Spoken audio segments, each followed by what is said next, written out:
ಕನಸು ಕಂಡೆ ಅಕ್ಕ ಕೇಳುವ ನಾನೂದ ಕನಸು ಕಂಡೆ ಅಕ್ಕ ಕೇಳುವ ನಾನೂದ ಕನಸು ಕಂಡೆ ಅಕ್ಕ ಕೇಳುವ ನಾನೂದ ಕನಸು ಕಂಡೆ. ಕಾದಂಬರಿ ಕದಳಿಯ ಕರ್ಪೂರ. ರಚನೆ ಡಾಕ್ಟರ್ ಎಚ್ ತಿಪ್ಪೇರುದ್ರಸ್ವಾಮಿ. ವಾಚನ ಅಶೋಕ್ ಹಂದಿಗೋಳ.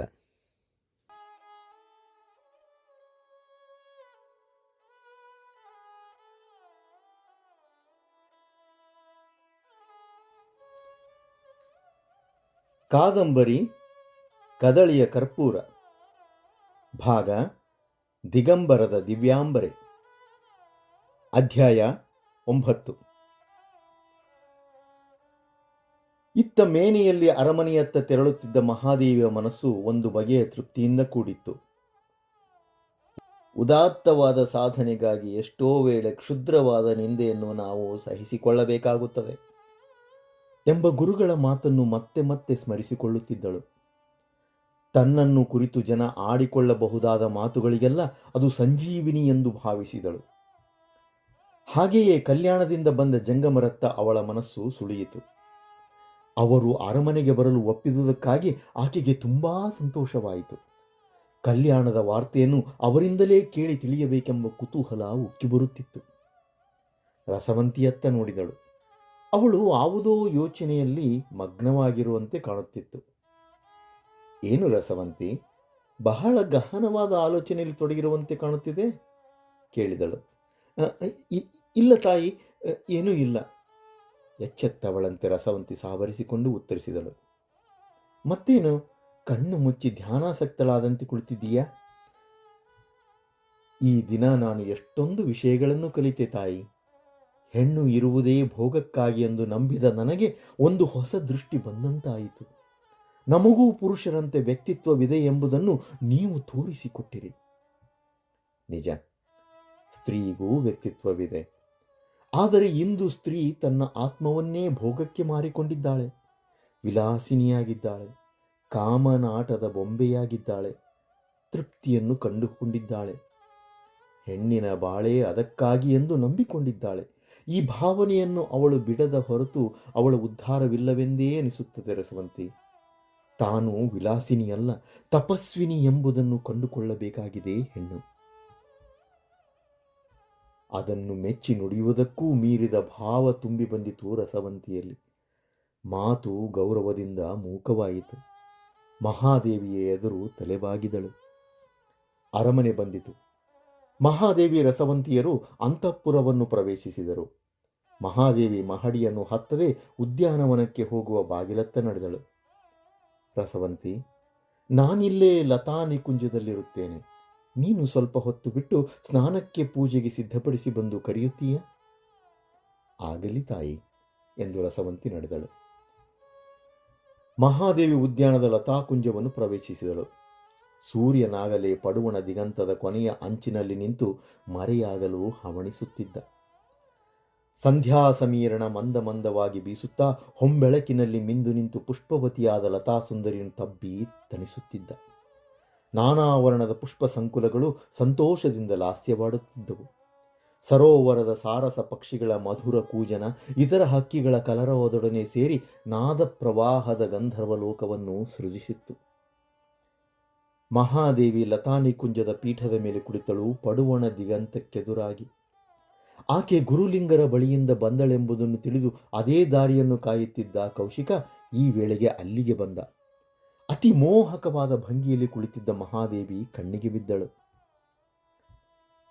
ಶಿಲಾಪೀಠದ ಮೇಲೆ ವಿಶ್ರಾಂತಿ ಎಂಬಂತೆ ಹಾಗೇ ಹಿಂದಕ್ಕೆ ಒರಗಿ ಮುಳುಗುವ ಸೂರ್ಯನತ್ತ ದೃಷ್ಟಿಯನ್ನು ಹರಿಸುವಂತೆ ಕಾಣುತ್ತಿತ್ತು. ಆತನ ಕೊನೆಯ ಹೊಂಗಿರಣಗಳು ಮಹಾದೇವಿಯ ಮುಖವನ್ನು ಮುತ್ತಿಡುತ್ತಿದ್ದವು.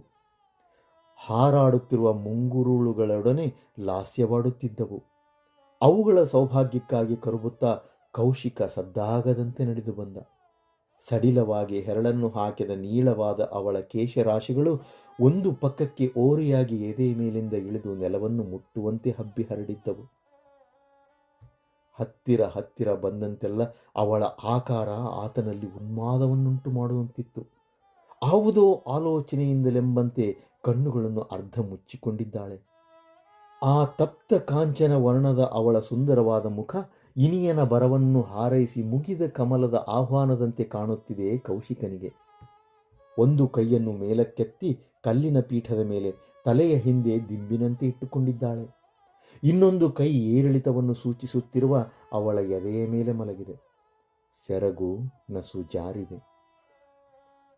ಮಲ್ಲಿಗೆಯ ದಂಡೆಯಂತಹ ಅವಳ ದುಂಡು ತೋಳಿನ ಕಾಂತಿ ಕೌಶಿಕನನ್ನು ಕರೆದಂತೆ ಕಾಣಿಸಿತು. ಅವಳ ಅಂಗಾಂಗಗಳಲ್ಲೆಲ್ಲ ಅವನ ಹಸಿದ ದೃಷ್ಟಿ ಹರಿದಾಡಿತು. ನೋಡಿದಂತೆಲ್ಲ ಅವನ ಮನಸ್ಸು ಹುಚ್ಚೆದ್ದು ಕುಣಿಯಿತು. ಡೊಳ್ಳುರಿಯಂತೆ ದೇಹದ ಕಣಕಣವನ್ನು ವ್ಯಾಪಿಸಿತು. ವಿವೇಕದ ಹಗ್ಗ ಹರಿಯಿತು. ಸಂಯಮದ ಕಟ್ಟೆ ಒಡೆಯಿತು. ಏನು ಮಾಡುತ್ತಿರುವೆನೆಂಬುದರ ಪ್ರಜ್ಞೆಯೇ ಹಾರಿತು. ಆವೇಶ ಬಂದವನಂತೆ ಮುಂದೆ ನುಗ್ಗಿದವನೇ ಮಹಾದೇವಿ ಎನ್ನುತ್ತಾ ಅವಳನ್ನು ತಬ್ಬಿದ. ಸಿಡಿಲು ಹೊಡೆದವಳಂತೆ ಸಿಡಿದು ನಿಂತಳು ಮಹಾದೇವಿ. ಸಾತ್ವಿಕವಾದ ಕಾಂತಿಯಿಂದ ಪ್ರಶಾಂತವಾಗಿದ್ದ ಮುಖ ಭಯಂಕರವಾಗಿ ಅಗ್ನಿಪರ್ವತದಂತೆ ಕಿಡಿಗಳನ್ನು ಉಳತೊಡಗಿತ್ತು. ಮಹಾರಾಜ, ಹಿಂದಕ್ಕೆ ಸರಿದು ನಿಲ್ಲು. ವಿನಾಶದ ಹಾದಿಯನ್ನು ತುಳಿಯಬೇಡ. ಕೋಪದಿಂದ ತುಟಿಗಳು ಕಂಪಿಸುತ್ತಿದ್ದವು. ದೇಹವೆಲ್ಲ ಆವೇಶದಿಂದ ನಡುಗುತ್ತಿತ್ತು. ಬೆಂಕಿಯ ಮೇಲೆ ಬಿದ್ದು ಮೈಸುಟ್ಟುಕೊಂಡ ನರಿಯಂತೆ ತಡವರಿಸುತ್ತಾ ಹೇಳಿದ ಕೌಶಿಕ, ಇಲ್ಲ ಮಹಾದೇವಿ, ನಾನೇನು ಅಂತ. ನಿಲ್ಲಿಸು. ಪರಸ್ತ್ರೀಯೊಬ್ಬಳು ಮೈ ಮರೆತು ಕುಳಿತಿರುವಾಗ ಹಿಂದಿನಿಂದ ಬಂದು ಮೈ ಮುಟ್ಟುವುದಕ್ಕೆ ನಾಚಿಕೆ ಆಗುವುದಿಲ್ಲವೇ ನಿನಗೆ? ಗುಡುಗಿದಳು ಮಹಾದೇವಿ. ನೀನು ಪರಸ್ತ್ರೀ ಎಂದು ನಾನು ಭಾವಿಸಿಲ್ಲ, ತೊದಲಿದ ಕೌಶಿಕ. ನಿನ್ನ ಮನಸ್ಸು ಏನನ್ನಾದರೂ ಭಾವಿಸಿರಬಹುದು, ಆದರೆ ನಾನು ಹೇಳಿದ ಮಾತುಗಳು ನೆನಪಿರಲಿಲ್ಲವೇ? ಇವೆ. ಆದರೆ ಮಹಾದೇವಿ, ನನ್ನನ್ನು ಏಕಿಷ್ಟು ಗೋಳಾಡಿಸುತ್ತಿದ್ದೀಯಾ? ನಿನ್ನ ಅಪೂರ್ವವಾದ ಸೌಂದರ್ಯದಿಂದ ನನ್ನನ್ನು ಹುಚ್ಚನನ್ನಾಗಿ ಮಾಡಿ ಅದರ ಆಟವನ್ನು ನೋಡುತ್ತಿದ್ದೀಯೇನು? ನನ್ನ ಮೇಲೆ ಇಷ್ಟೊಂದು ಕಠಿಣಳಾಗಬೇಡ. ಬೇಡಿಕೊಳ್ಳುತ್ತೇನೆ, ನಿನ್ನ ಪ್ರೇಮವನ್ನು ನೀಡು, ದೈನ್ಯದಿಂದ ಬೇಡಿದ ಕೌಶಿಕ. ಮಹಾದೇವಿಯ ಆವೇಶವು ಸ್ವಲ್ಪ ಇಳಿದಿತ್ತು. ಹೇಳಿದಳು, ನೀನು ಬೇಡುತ್ತಿರುವುದು ನನ್ನ ಪ್ರೇಮವನ್ನಲ್ಲ, ನನ್ನ ದೇಹವನ್ನು. ಈ ದೇಹದ ಸೌಂದರ್ಯವೆಂಬ ಭ್ರಮೆಯಿಂದ ಇಷ್ಟೊಂದು ಮರಳಾಗುವುದುಂಟೆ? ಏನಿದೆ ಈ ದೇಹದಲ್ಲಿ? ಕಣ್ಣು ತೆರೆದು ನೋಡು. ಅಮೇಧ್ಯದ ಮಡಿಕೆ, ಮೂತ್ರದ ಕುಡಿಕೆ, ಎಲುವಿನ ತಡಿಕೆ, ಕೀವಿನ ಹಡಿಕೆ, ಸುಡಲಿ ದೇಹವ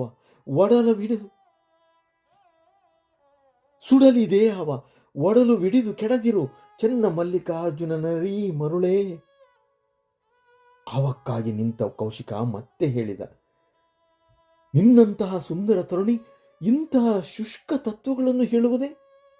ಸೃಷ್ಟಿಕರ್ತನ ಅಪಾರವಾದ ಸೌಂದರ್ಯದ ರಾಶಿಯನ್ನು ಪಡೆದಿರುವ ನಿನ್ನಲ್ಲಿ ಆ ಸೌಂದರ್ಯದ ದೃಷ್ಟಿಯನ್ನು ಮೆಚ್ಚುವ ರಸಿಕತೆ ಇಲ್ಲವೇ? ನಿನ್ನ ಸೌಂದರ್ಯದ ಉಪಾಸಕ ನಾನು, ಆರಾಧಕ ನಾನು.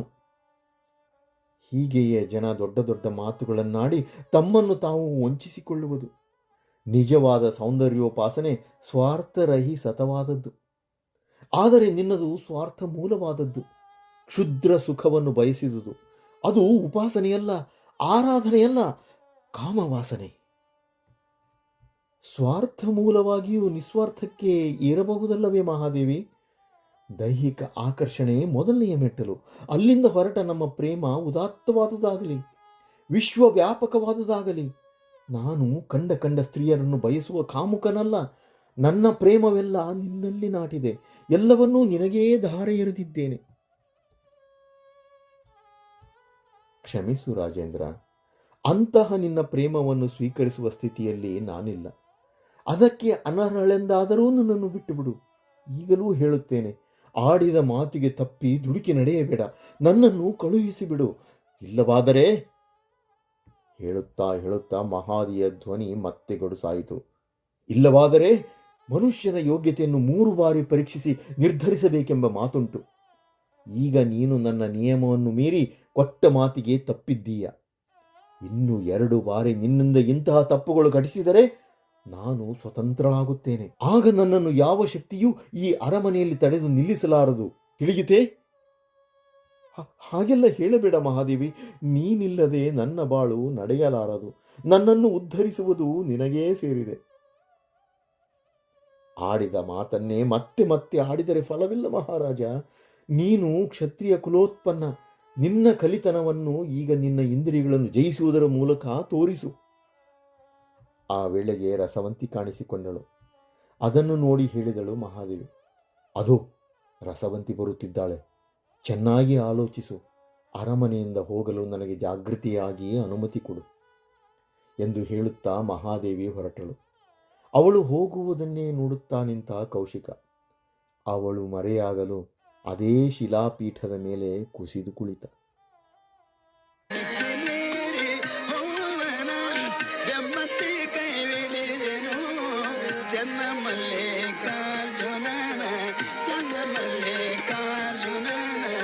ಕಂಡು ಕಣ್ಣು ತೆರೆದೇನುವ ಅಕ್ಕ ಕೇಳವ್ವ ನಾನೊಂದ ಕನಸು ಕಂಡೆ. ಅಕ್ಕ ಕೇಳವ್ವ ನಾನೊಂದ ಕನಸು ಕಂಡೆ.